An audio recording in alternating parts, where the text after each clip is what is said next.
Telugu cinema. Telugu cinema అంటే ఒకప్పుడు మంచి మంచి కామెడీ మూవీస్ అయితే ఉండేవి. అంటే ఆ మూవీస్‌ని చూసి మనం నిజంగా నవ్వుకునేవాళ్ళం. అంటే ఎలాంటి క్రింజ్ కూడా లేకుండా రియల్ కామెడీ అనేది ఉండేది. కానీ ఇప్పుడొస్తున్న తెలుగు మూవీస్ అనేవి అలా లేవు. పేరుకే కామెడీ సినిమా. కానీ ఆ సినిమాలో కామెడీ అయితే లేదు.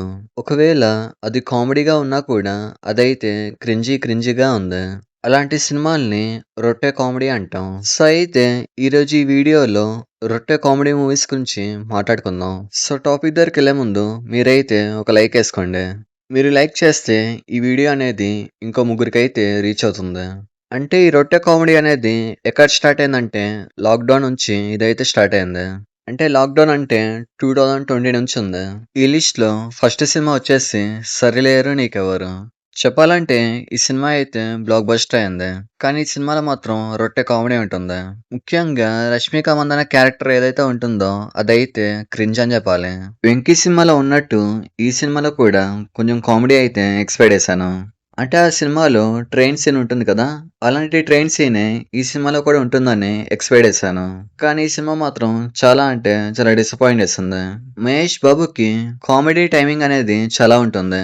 అంటే 'కలేజా' కావచ్చు, 'దూకుడు' కావచ్చు ఇలాంటి సినిమాల్లో చూసాం. అలాంటి మహేష్ బాబుని ఈ సినిమాలో అయితే చూడలేకపోయాం. ఈ సినిమా మొత్తం రొట్టె కామెడీ ఉంటుంది. ఇక్కడ షాకింగ్ న్యూస్ ఏంటంటే మహేష్ బాబు కెరీర్‌లో ఎక్కువ గ్రాసింగ్ చేసిన మూవీ అంటే ఇదే. ఇంకా ఈ లిస్ట్‌లో సెకండ్ మూవీ వచ్చేసి 'జాతిరత్నాలు'. అంటే 'జాతిరత్నాలు' అంటే ఈ సినిమా ఒకటే కాదు. ఈ సినిమా డైరెక్టర్ ఎవరైతే ఉన్నారో ఇతని సినిమాలన్నీ అలానే ఉంటాయి.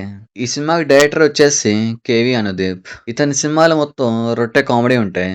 అంటే సినిమాల్లో మొత్తం మీమ్స్‌ల నుంచి లేపేసినట్టు ఉంటుంది. ముఖ్యంగా మొన్నొచ్చిన 'విశ్వాక్సేన్' మూవీని అసలు చూడలేకపోయాం.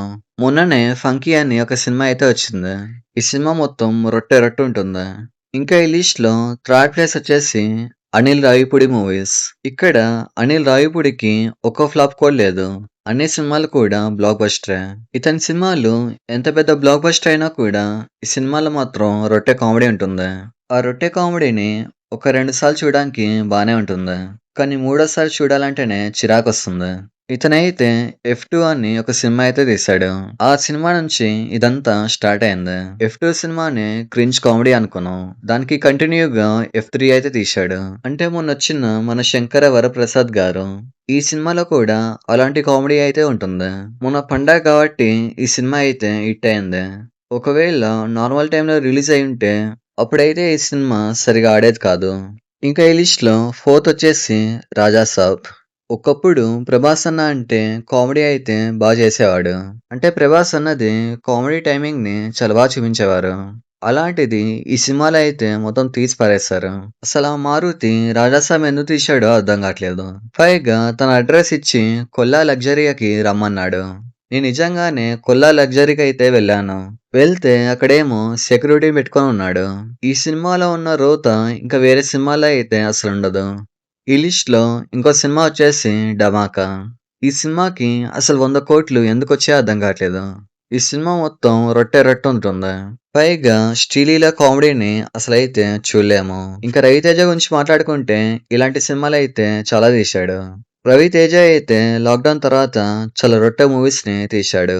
ఇంకా ఈ లిస్ట్‌లోకి 'ఉస్తాద్ భగత్ సింగ్' మూవీని కూడా ఏసుకోవచ్చు. ఈ సినిమాలో అయితే 'గబ్బర్ సింగ్' పవన్ కళ్యాణ్‌ని చూపిస్తారేమో అనుకున్నాను. కానీ హరీశ్శంకర్ మాత్రం 'సర్దార్ గబ్బర్ సింగ్' పవన్ కళ్యాణ్‌ని చూపించాడు. ఈ సినిమాలో కూడా చాలా అంటే చాలా రోత ఉంటుంది. ఇంకా ఈ లిస్ట్‌లో లాస్ట్ మూవీ వచ్చేసి 'మ్యాడ్ స్క్వేర్'. 'మ్యాడ్ స్క్వేర్' గురించి మాట్లాడుకున్నట్టయితే ఈ సినిమా కూడా అలానే ఉంటుంది. ఈ సినిమాలో కూడా రొట్టె కామెడీ ఉంటుంది. అసలు ప్యూర్ కామెడీ మూవీని తీయడం మానేశారు. అంటే 'నువ్వు నాకు నచ్చావు', 'మల్లేశ్వరి', 'వెంకీ', 'దుబాయ్ సీను' ఇలాంటి మూవీస్‌ని తీయడం మానేశారు. సో, ఇది మ్యాటర్. ఇలాంటి మరిన్ని వీడియోస్ కోసం లైక్, షేర్, సబ్స్క్రైబ్ చేయండి. Thank you.